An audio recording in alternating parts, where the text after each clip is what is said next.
y'all doing? So I'm making a second video today. Normally I only upload a video like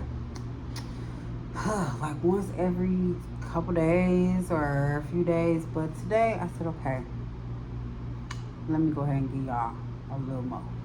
Alright, so my earlier tip was about vehicles. This one is going to be about houses, homes, assets. Okay, so I know a lot of times people, oh yeah, before I get into this, make sure that you like and subscribe. I got my phone turned sideways because I'm getting my toenail polish off. Kind of want to do my own feet, kind of want to go to the shop, but we'll see what happens. Anyway, so let me talk to you all while I do this. Matter of fact, I'm about to cut this fan off just so y'all can make sure y'all hear me better. Okay, so, ooh, that's better. It was loud. All right, so a lot of people don't like to read. I love to read. I read all kinds of books, and that's one reason why I came up with this free game channel, because whether it's something that I've experienced or something that I've read about in different publications, I've learned a lot of useful, helpful things that the average person won't just read about and learn. So I try to give it to you in short form. Make sure you like and subscribe to my channel for more free game. So, okay, I'm gonna be moving around, so you might not see my face good, but just listen. All right, there's a book by Robert Kiyosaki, and if you go on YouTube, there's definitely different things that where he's talking on to tell you basically the gist of it. But you know, he can be a little dry, you know, so I just thought I would give it a little angle to make it a little more interesting and break it down in layman's terms and simplify it. So let me see. Let's say we got house 1 and house 2. We're gonna use these cotton balls. All right. So we got house 1 and house 2. All right. What is the better option when you are buying a home? When you are trying to buy a house, what is the point of buying a house? The whole point of buying a house is you need a dwelling, you need somewhere for you to live, you need somewhere to put your shit, okay? And eventually you want to not have to continue to pay to live somewhere in full, okay? Because if you rent something, let's say you rent for 20 years. When that 20 years is up, or well, in terms of mortgage, let's say 15 years, 30 years, that's most mortgages, 15 or 30. At the end of 15 years, if you live somewhere and you're renting, that 16th year, it doesn't belong to you. Guess what? You continue paying the rent. If you live in an apartment or townhouse or house, renting it for 30 years, 20 years, whatever, 30 years. At year 31, you still don't own it. You're still paying that same amount. If you owned a house though, and you have been paying, let's say $1,000 a month to live here for this 15 years, at year 16, guess what you get every month now? A whole free $1,000. Go figure. So this is why a lot of people buy their home. It's not so much, you know, I know people do a lot of shit for clout and stuff like that, but at the end of the day, a lot of people buy homes because they just want to be able to keep their money at some point. They want to be able to see what they make, because it's not what you make, it's what you can keep. All right, so you want to get to the point of, I'm making XYZ amount of dollars and I'm still able to live how I want to live, even if my salary doesn't change. And the only way to do that is to eliminate bills. Okay, best way to eliminate bills is to own, because once you own it, once it's yours, you're not paying for that price for that item. Once I paid my truck off, as I said something in the previous video, I think my car note might have been like $250, I don't remember. It might not even been that, but it was 200 something a month that I was paying on top of, car insurance. And once I pay my vehicle off, I don't have to pay that 2 something a month for that. I can put that towards something else. I can put that into something else I'm investing in. I could go shopping. I could go do whatever with that money. I could go, anything. Okay. So when it comes to this house thing, that is the reason we buy a house. Number one, living, dwelling place, for us to first keep our stuff, have our family, whatever amenities that you want your house to have is relevant. The house itself, you having the house itself, is for you to live somewhere, and also for you to eventually not have to continue to pay to live somewhere. Follow me? Got it. Okay, so this is house A. This is house B. If I mix them up later, I'm gonna try to remember this right here on this side is A, this B. All right. So house A, this is you going to get a single family home. Maybe it's a 3-bedroom, 2-bath, nice living area, backyard, front yard, 2-car garage, 3-car garage, whatever works for you. 4-bedroom, whatever. Okay, whatever works for you and your family size. All right. If you have a small family, like it's just you and your spouse and one kid, you might get a 2-bedroom house. I don't know. It's up to you. But anyway, this is your single family home, just for your single family. Okay.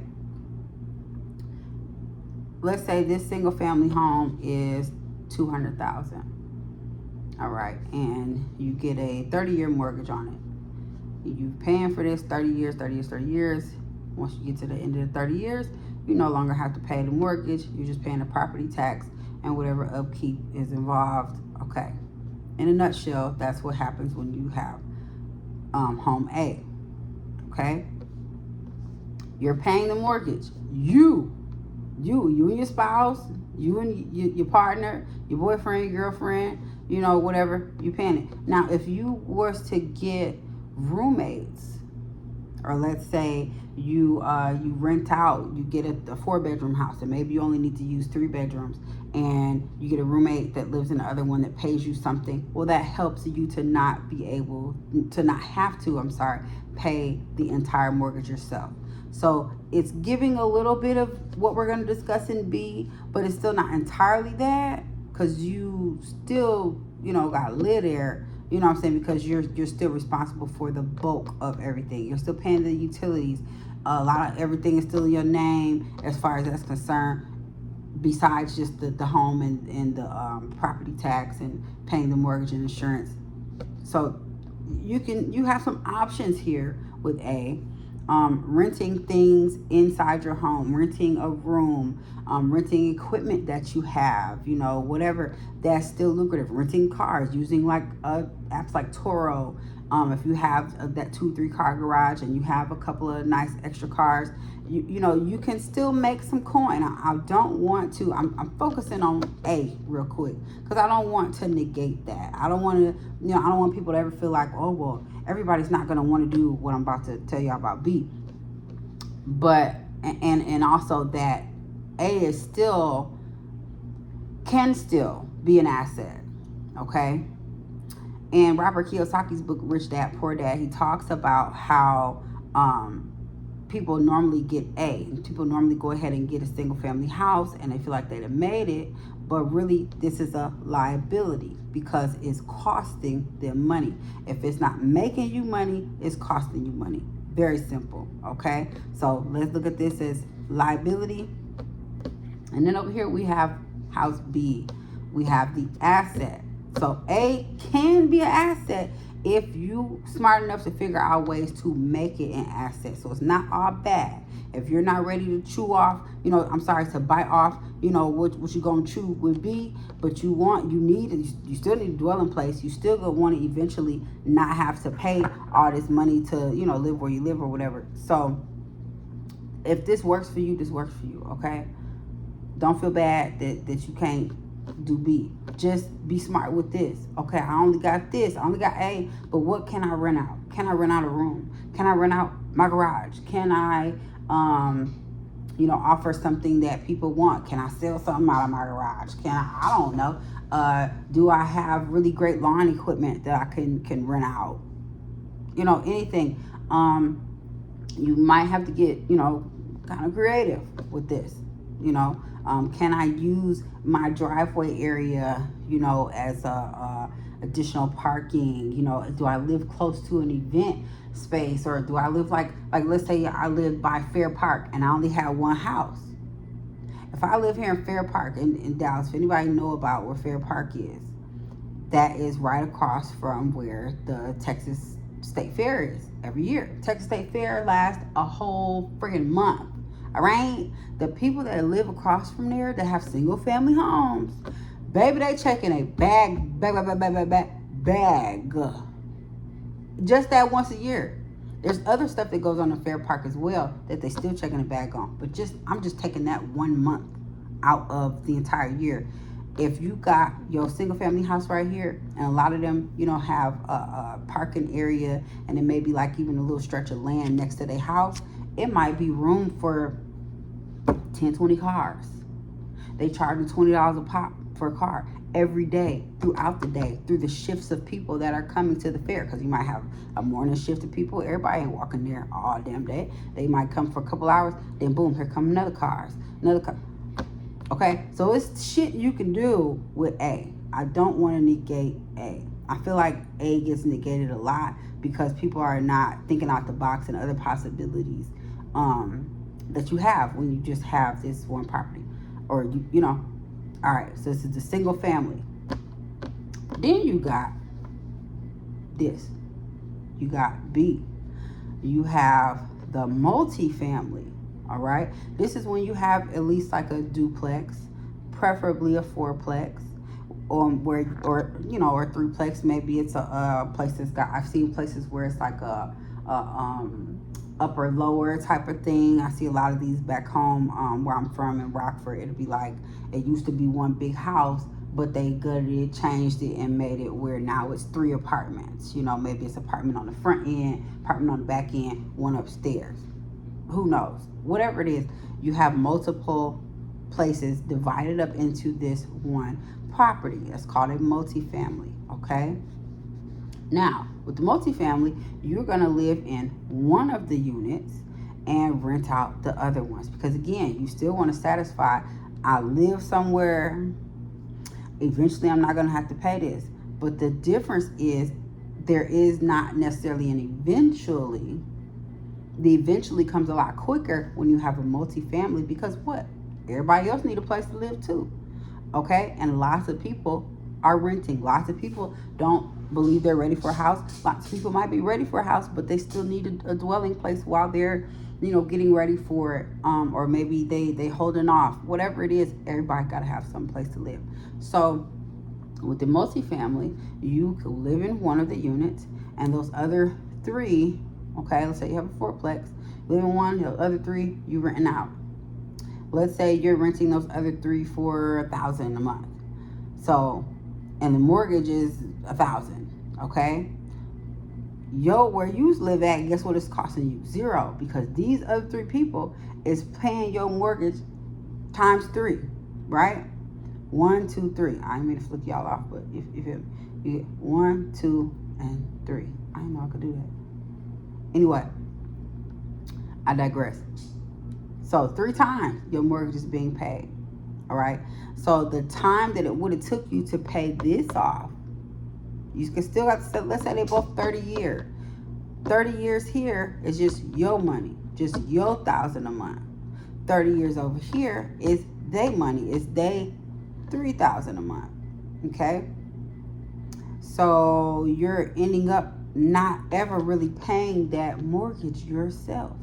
And guess what? If you still have a day job, which 9 times out of 10 you will, remember that $1,000 that I said you was gonna be able to pocket after you've done paying for this month? Well, guess what? You get to pocket that every month over here, while they pay for where you live. Okay, you get to pocket that while they pay for it.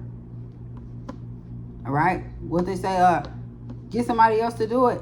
This is getting somebody else to do it. All right. So you get to pocket that. All right. Again, not negating this, but this is better for a lot of people. And here's why. Because who wants to pay for something that they don't have to pay for? For what? And this is a gift that keeps on giving, because guess what? Once they're paying all of this to live there, now you can afford to go get house A, the single family, your dream home.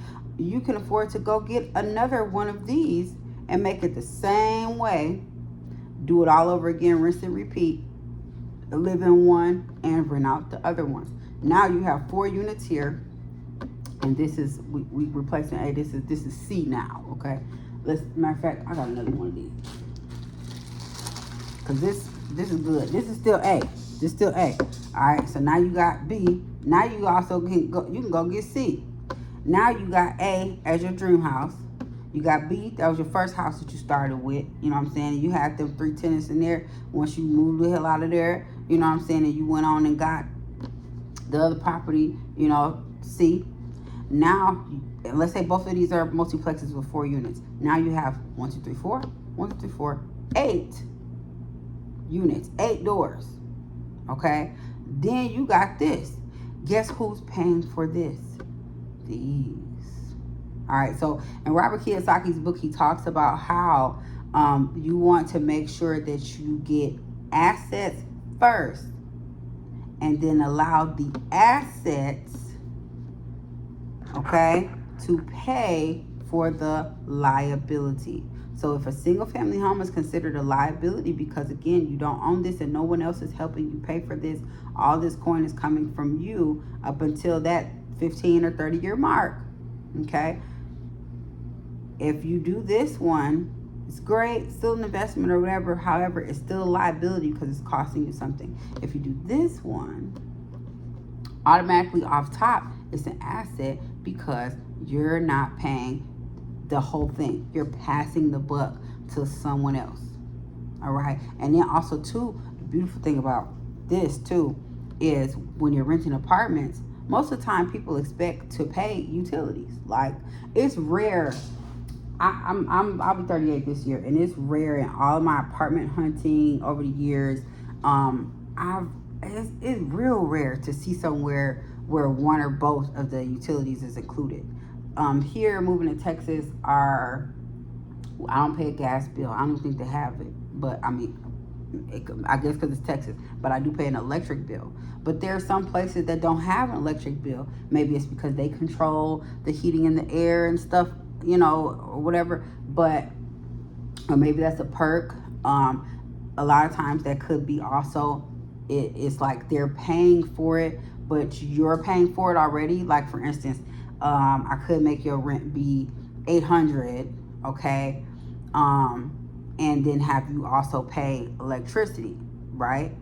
Or I could just make your rent be $950 and tell you that electricity is included. Boom, bada bing, you feel like you got a deal. I know that I'm definitely getting a deal, because not only am I not paying the rent, mortgage, or whatever, you're paying that, and also you're paying the utilities, because in a home, your utilities got to be on.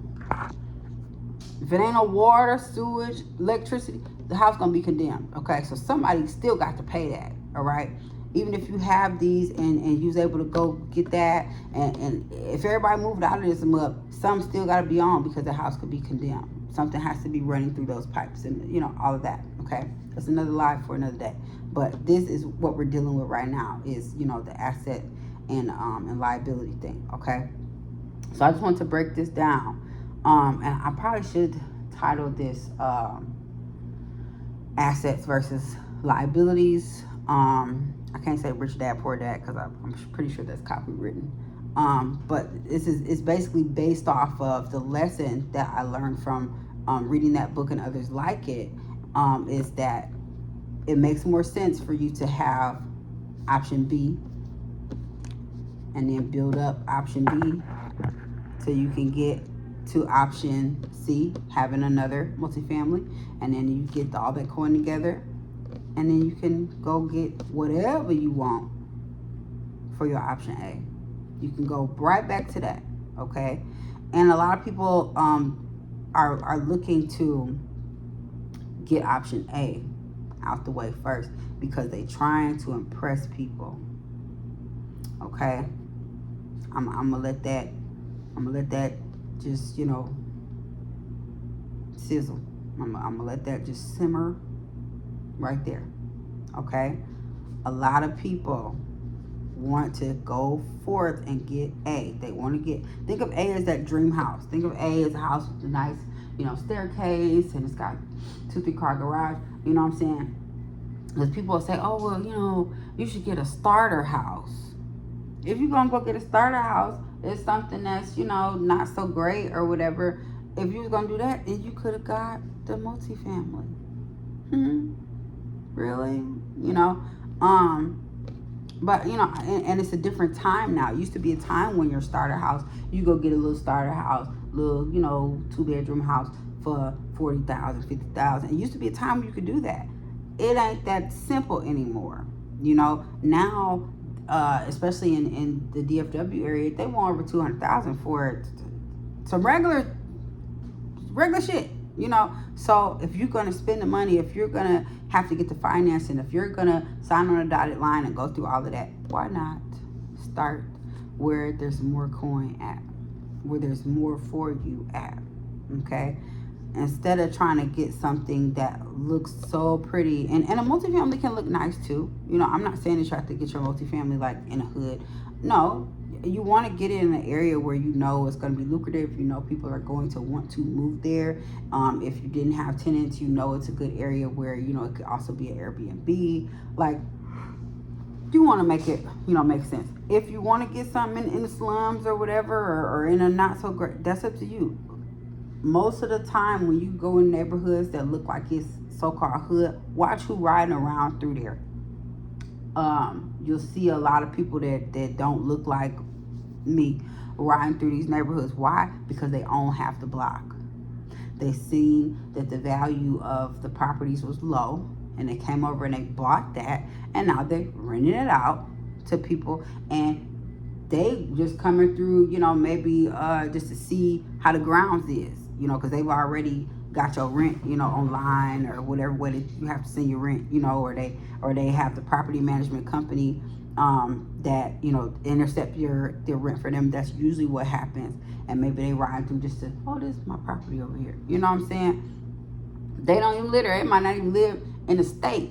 Okay? I'm just letting you know how it works. Okay? So make sure that when you go to buy, that you understand that I want assets. I want this to be an asset. And the only way that it's initially going to be an asset is if A, you're using property A to do some other stuff that's going to decrease what your cost is. But the real asset is option B, where you're going to get a multifamily. Okay? And here's another thing. The reason why it makes more sense to get your multifamily first, because I know somebody gonna be like, oh, I can still do that.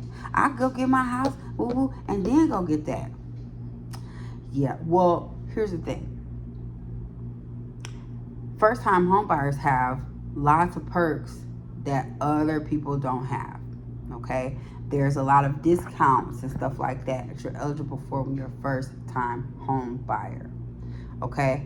When you are, even if you're not a first-time home buyer, okay, if you haven't bought a home within a few years, it's like the clock rewinds, and now you're a first-time home buyer again.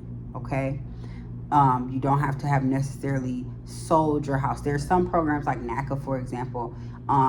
If you're not a first-time home buyer, but you know you bought a house a few years ago, but you've now sold it, now you can go forward with the process, okay? And become a first-time home buyer again and get those same perks again.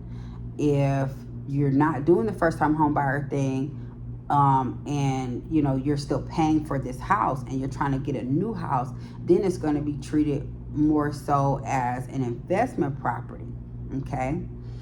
If you're getting it as an investment property, it's not, you're not getting that perk of not having to put much down.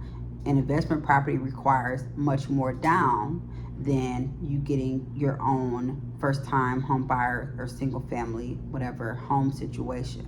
All right. And so I say this, you could get a you could get a multifamily, duplex, triplex, multiplex, fourplex, whatever. You can get this as a first time home buyer with the same perks. It might cost more overall. You know, let's say this house A was gonna be 200,000, maybe this 3 or 350. I don't know, but and it could be the same. I'm just throwing numbers out there. Okay, let's say this is whatever it is higher than this, but you still got all those perks, all the discounts, all the everything, low closing costs or no closing costs, and all that wonderful stuff, okay, that you get when you're a first time home buyer. And then you move these people in and they end up paying for that for you. And then you can go, rinse and repeat and do that again. Now, your next one, you probably will have to pay more down because your next one is going to be considered an investment property. But you're already making the money over here, so it don't matter, okay? It don't matter. But if you get this one here first and you put in, you make $5,000 a month, you put in $2,000 of that toward your mortgage, or whatever, you know what I'm saying? You put in money towards your mortgage, you have less money available to you to be able to then go do this. Because now guess what? You want an investment property. Well, you have to put more down for that. So that means more time here saving. That means more time here figuring out where to get this other money from or other people's money from. More time here figuring out, who's going to fund this? How am I going to get a line of credit for this? How am I going to establish something that's going to make me be able to get this? You're going to do more work trying to get this if you do it the backwards way.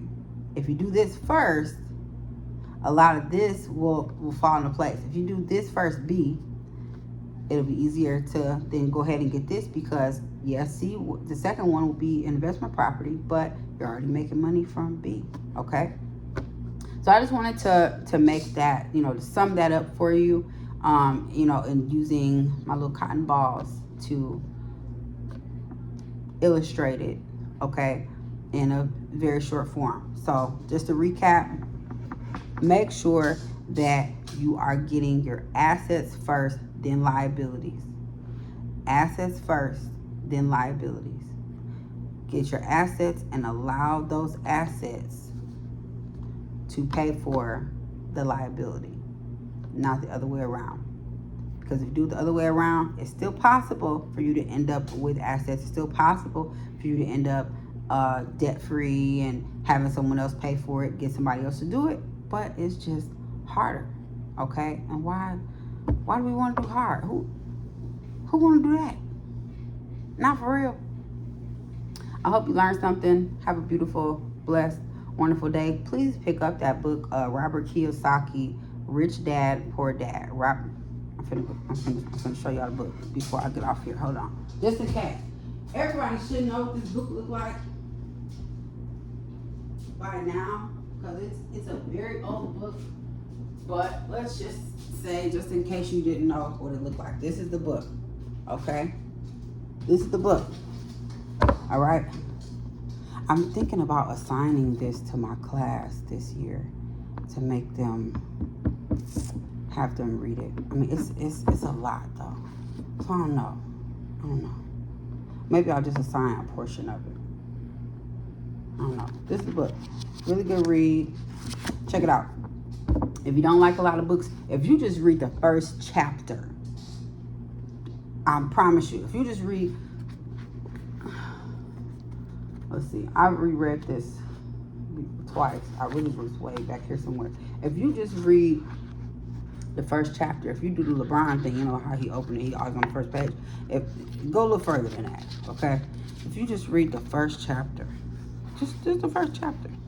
Rich Dad, Poor Dad, Introduction, Chapter 1, Lesson 1, The Rich Don't Work for Money, and then a little study session. That's like the first 40, 50 pages. If you just read that, life-changing, all right? But y'all have a wonderful, beautiful, blessed day. Grab the book. My link is in the description and also in my bio. If you want to get any of my books or publications, please do. Free game. I hope you learned something. Have a wonderful, beautiful, blessed day, and make sure that you like and subscribe. Bye.